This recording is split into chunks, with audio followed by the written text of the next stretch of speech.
சென்னையில் இருக்கக்கூடிய major real estate ப்ராப்பர்ட்டிஸ்லாம் யார்கிட்ட தெரியுமா இருக்குது? வேல்முருகன் கிட்ட தான் இருக்குது. எஸ்எஸ்ஆரோட வீடு யார்கிட்ட தெரியுமா இருக்குது? வேல்முருகன் கிட்ட தான் இருக்குது. ஒருத்தர் பேசுறாரு, சென்னையில் ரியல் எஸ்டேட்ல வேல்முருகன் தான் கொடி கட்டி பறக்கிறாராம். சென்னையில் முன்னாள் அமைச்சர் எஸ்எஸ்ஆர் இருக்கிறார், அவருடைய வீடு என் பேர்ல தான் இருக்குதான். நான் இங்க தலைமைச் செயலகத்தில் இருக்கிற இத்தனை பத்திரிகை ஊடக நண்பர்களிட சவால் விடுறேன். அவர் ஒரு தமிழ்நாட்டுடைய முன்னணி வாரதனுடைய பெயரை முன்னாடி வைத்துக்கிட்டு போய் யூடியூப்ல கவர் வாங்கிட்டு பேசுறாரு. வேல்முருகன் யாருக்கிட்ட அப்படி கவர் வாங்கி பேசுற பழக்கம் இல்ல.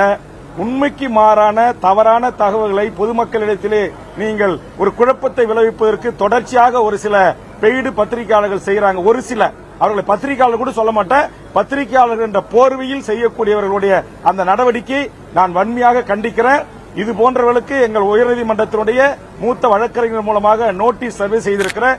கண்டிப்பா பதில் சொல்லணும். ஒரு தமிழ்நாட்டில் ஒரு போராளி இயக்கத்திலிருந்து அரசியல் இயக்கத்துக்கு வந்து சமரசமற்று இன்றைக்கு 40 ஆண்டு காலத்திற்கு மேலாக அரசியல் களத்தில் நிற்கிறேன். இதுவரையிலும் என் பொது வாழ்வியில் எவரிடத்திலும் எங்கும் போய் நின்று எந்த சட்டத்திற்கு புறம்பான தொழிலை செய்து சட்டத்திற்கு புறம்பான நிலங்களையோ வீடுகளையோ ரயில் எஸ்டேட்டுகளையோ வணிகங்களை செய்யவில்லை. மணல் குவாரிகளை அரசுரிமை ஆக்கியிருக்கிறேன், லாட்டரியை ஒழித்திருக்கிறேன். இது போன்ற காரணங்களுக்காக எனக்கு கொலை முயற்சி இருக்கிறது. தற்போது நீலகிரி மாவட்டத்தில் 80,000 ஏக்கர் அரசுக்கு சொந்தமான நிலத்தை மீட்பதற்கு ஒற்றை ஆளாக நின்று போராடி கொண்டிருக்கிறேன்.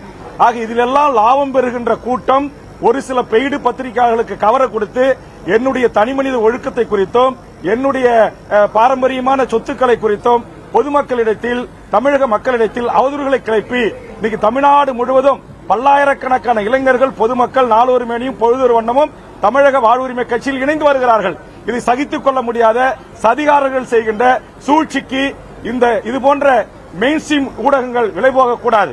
நீங்க எந்த கருத்து சுதந்திரம் உங்களுக்கு இருக்கு, அப்படி வெளியிடும் போது ஒரே ஒரு முறை என்னை கூட்டு கருத்து கேளுங்க.